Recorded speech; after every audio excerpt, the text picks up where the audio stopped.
और गिलानी ख़ानदान हर चीज़ हर काम कर सकता है। तो उन्होंने हमारी बेटी का ये मर्डर जो था ये छुपाने की कोशिश की है कि इसको फांसी का रंग दें। नाश्ता किया जा रहा था, मुझे और सानिया की वालदा को कहते हैं लेके अब जाएं इधर से, हमारे गले अजाब मत डालें। गर्दन के नीचे और जिस्म के ऊपर हाथ के नाखूनों के निशान थे या किसी चीज़ के स्क्रैचेस थे जिससे वो खून ऊपर जमा हुआ नज़र आ रहा था। जब हमने बेड के ऊपर लाश लिटाई है उस वक्त भी पता चल रहा था कि ये बच्ची प्रेग्नेंट थी। और अफसोस की बात है कि हम अपनी बेटी को भी नहीं बचा सके, उसके बच्चे को भी नहीं बचा सके। तो उस वक्त सानिया की वालदा ने कहा कि अगर तुम्हारी बेटी होती तो इतना टाइम लगाते। तो पुलिस फोरेंसिक टीम को बुलाना नहीं चाहती थी। इतना ज़बरदस्त उधर उनका जेंट साइड पे 12-13 लोग बैठे हुए थे, उनका भी नाश्ता चल रहा था, इधर भी पार्टी का माहौल बना हुआ था। मुझे नहीं पता कि पुलिस वहाँ उधर क्या कर रही थी या क्यों वो टाइम वेस्ट कर रही थी, क्यों हमें ऐसे ही डेड बॉडी देना चाह रही थी। अब मुंह के अंदर जो उन्होंने स्टिक डाली उसके अंदर टूटे हुए 2 दांत मुझे नजर आए। तो मैंने कहा ये कैसे दांत टूट सकते हैं अगर उसने गले में फंदा लगाया। सबसे पहले जब मैं वहाँ पहुँचा तो पुलिस ने हमें अंदर नहीं जाने दिया। पुलिस ने कहा जी आप बाहर रुकें, अभी फोरेंसिक टीम आएगी। मैं 100% नहीं 200% कहता हूँ कि ये खुला एक लोग ने मर्डर नहीं किया, ये 3-4 लोगों ने मिलकर इस बच्ची को मारा है। व्यूअर्स, वीडियो पर आने से पहले हमारे चैनल को सब्सक्राइब कर दें, लाइक कर दें और बेल आइकन के बटन को दबाना मत भूलिएगा। बिस्मिल्लाहिर्रहमानिर्रहीम। अपने प्रोग्राम क्राइम सीन के साथ मैं हूं आपका होस्ट राना दिलशाद। नाज़रीन, मुल्तान के एक सैयदजादी की पंखे से झूलती लटकती एक लाश मिलती है। वो तस्वीर खुद चीख कर बता रही है, बल्कि उस तस्वीर में मौजूद हर चीज़ को ज़बान लगी हुई है और हर चीज़ बता रही है कि सानिया ज़ोहरा को कत्ल किया गया।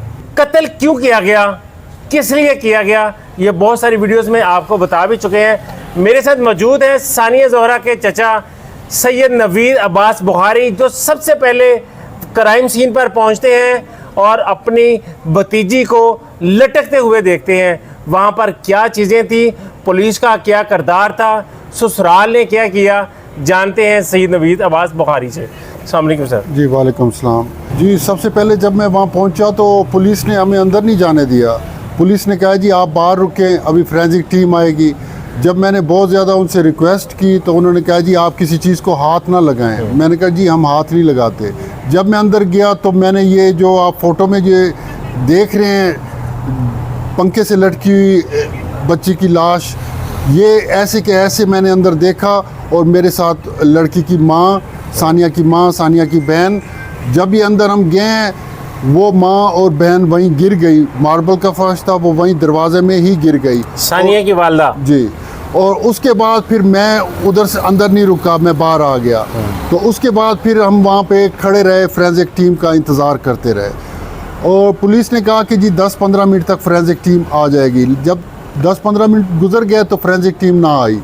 तो उस वक्त सानिया की वालदा ने कहा कि अगर तुम्हारी बेटी होती तो इतना टाइम लगाते। तो पुलिस फोरेंसिक टीम को बुलाना नहीं चाहती थी। अच्छा। हम लोगों ने बहुत ज़्यादा रिक्वेस्ट की कि हमें डेड बॉडी चाहिए, फोरेंसिक टीम को बुलाएं, ये बहुत ज़्यादा इम्पोर्टेंट है, ये फांसी नहीं है, ये मर्डर है। तो उन्होंने टाइम ज़ाया करने के बाद जब उन्होंने देखा कि चचा नहीं मान रहा, चचा बॉडी नहीं ले रहा फोरेंसिक की रिपोर्ट या फोरेंसिक को टीम आने से पहले, तो मैंने कहा कि फोरेंसिक टीम आएगी तो फिर हम जो है ना उनको अपनी कार्रवाई करने दें, फिर हम जो है ना डेड बॉडी लेंगे। नहीं, क्या ऐसी वजह थी कि पुलिस को, जो कि पुलिस का एक फ़र्ज़ बनता है कि सबसे पहले मर्डर होता है तो फोरेंसिक को बुलवाया जाता है, तो पुलिस ये ज़िद क्यों कर रही थी? मुझे नहीं पता कि पुलिस वहाँ उधर क्या कर रही थी या क्यों वो टाइम वेस्ट कर रही थी, क्यों हमें ऐसे ही डेड बॉडी देना चाह रही थी। लेकिन मैं बाद में मुझे पता चला कि वो बड़े बाअसर लोग उनको जो है ना सपोर्ट कर रहे थे और इस चीज़ का मुझे इल्म नहीं था। वो बाअसर लोग, आप पूरी दुनिया जानती है कि मुल्तान के कौन से बाअसर गिलानी ख़ानदान है और गिलानी ख़ानदान हर चीज़ हर काम कर सकता है। तो उन्होंने हमारी बेटी का ये मर्डर जो था ये छुपाने की कोशिश की है कि इसको फांसी का रंग दें। ये मर्डर जो था आज इंशाअल्लाह अल्लाह ताला ने उसका इंसाफ किया है। शादी, जब आप सबसे पहले पहुँचते हैं तो आप क्या चीज़ देखते हैं, किस चीज़ से आपको ये ख्याल आता है कि ये ही नहीं है बल्कि ये कत्ल है। सानिया किस हालत में होती है? जब मैं अंदर गया तो फोरेंसिक टीम ने मुझे ग्लव्स दिए तो मैं उनके साथ साथ रहा। सबसे पहले जो था मुंह के अंदर जो उन्होंने स्टिक डाली उसके अंदर टूटे हुए 2 दांत मुझे नज़र आए। तो मैंने कहा ये कैसे दांत टूट सकते हैं? अगर उसने गले में फंदा लगाया तो उसका जबड़ा 1.5 इंच 2 इंच जो था वो मुड़ा हुआ था, जैसे टूटा हुआ था और बहुत शदीद जख्मी था।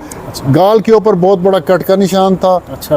1.5 इंच 2 इंच या इससे ज़्यादा मैं इसको नहीं कह सकता। गर्दन के नीचे और जिस्म के ऊपर हाथ के नाखूनों के निशान थे या किसी चीज़ के स्क्रैचेस थे जिससे वो खून ऊपर जमा हुआ नज़र आ रहा था। और फिर जब मैंने उसको कहा कि अब ये डेड बॉडी हमें दें तो उन्होंने कहा कि आपने तो जो है ना वो उन्होंने मुझे नहीं कहा कि आपने डेड बॉडी के अंदर जो चीज़ें थी वो तो आपने बच्ची का नहीं बताया कि वो प्रेग्नेंट थी। वो तो आपस में बात कर रहे थे। जब मैं उनके करीब जाके सुनता हूँ तो वो ये बात कह रहे हैं कि ये बच्ची तो प्रेग्नेंट थी। अच्छा। अब फिर मैंने कहा कि अब मैं अपनी बेटी की लाश ले सकता हूँ। उन्होंने ऊपर से वो फंदा काटा। जब मैंने अपनी बेटी को अपने बाहों में लिया तो उस वक्त मुझे पता चला कि बच्ची वाकई प्रेग्नेंट थी। 6 मंथ प्रेग्नेंट। 6 मंथ या जो भी है, मैं इस चीज़ से लाइल्म यानी था। वो इस शेप में थी कि आपको ये अंदाजा हो गया कि ये प्रेग्नेंट है। वो महसूस, वो कपड़ों के ऊपर से भी पता चल रहा था कि ये प्रेग्नेंट है। जब हमने बेड के ऊपर लाश लिटाई है उस वक्त भी पता चल रहा था कि ये बच्ची प्रेग्नेंट थी। और अफसोस की बात है कि हम अपनी बेटी को भी नहीं बचा सके, उसके बच्चे को भी नहीं बचा सके। उसके बच्चे को बचाने की कोई कोशिश की गई? जब फोरेंसिक टीम ही नहीं आ रही थी, जब मेडिकल कोई टीम उधर थी ही नहीं, बच्चा कैसे, वो माँ मरी है तो बच्चा भी पेट में मर गया है। अब सवाल ये पैदा होता है कि ये इतना बड़ा क्लैप्स कैसे आया? ये फोरेंसिक टीम के इंतजाम, ये तो बुलाना ही नहीं चाह रहे थे, किसी मेडिकल टीम को नहीं चेकअप के लिए बुलाना चाह रहे थे। अब फिर मैं क्या कर सकता था? सानिया का ससुराल उस वक्त वहाँ मौजूद था? सारे उधर बैठे हुए थे। उनका जो नीचे वाला कमरा था उसका एसी फुल चल रहा था। ट्रॉली उनकी नुकरानी लेके 2 नुकरानियाँ खड़ी थी और वो फुल चाय समोसे हर चीज़, ट्रॉली 2-3 ट्रॉलियाँ उधर लगी हुई थी। अच्छा। नाश्ता किया जा रहा था, घर लाश पड़ी है? नाश्ता किया जा रहा था। मुझे और सानिया की वालदा को कहते हैं लेके अब जाएं इधर से, हमारे गले अजाब मत डालें।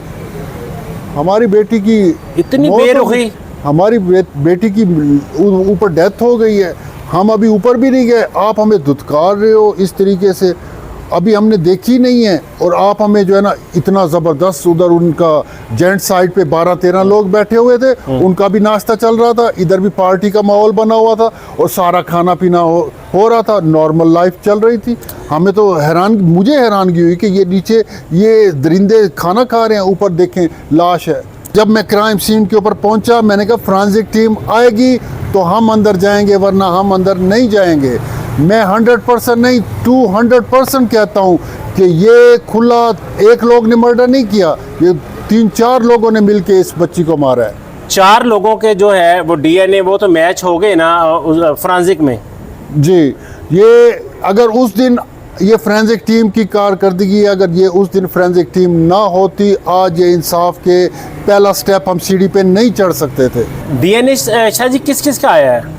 डीएनए अभी तक तो मुझे यही पता चला है कि अली रज़ा का है, उसकी वालदा अजरा का है, उसकी बहन कमल का है और उसका भाई जो है वो हैदर है और एक और जो उसका बाप जीवन शाह है उसका अभी मुझे कंफर्म नहीं है। वो दोबारा जो सैंपल लिए गए हैं, कुछ चीज़ें ऐसी जो कलेक्ट करके फोरेंसिक वाले ले आए हैं, उसमें उन 12-13 लोग जो डीएनए दे के आए हैं उनके फिंगर्स या उनका वो मैच नहीं हो रहा। कुछ और लोग भी उस कमरे में थे जिनकी वजह से ये दोबारा डीएनए करवाने पड़ रहे हैं। दोबारा डीएनए करवाएगा। आपने कहा क्योंकि आपका तो पहले से शक हो गया था, क्योंकि जैसे आपने बताया कि नील के निशान थे, जख्म के निशान थे, जबड़ा टूटा हुआ था, इट्स मीन के पहले बहुत सारे मर्दों ने 2 ने 3 ने उस पर तशद्दुद किया। जी हाँ, उसकी मुट्ठियाँ जो थी ना वो मैं बहुत कोशिश कर रहा था कि खुले, वो मुट्ठियाँ उसकी नहीं खुली, वो ऐसे थी।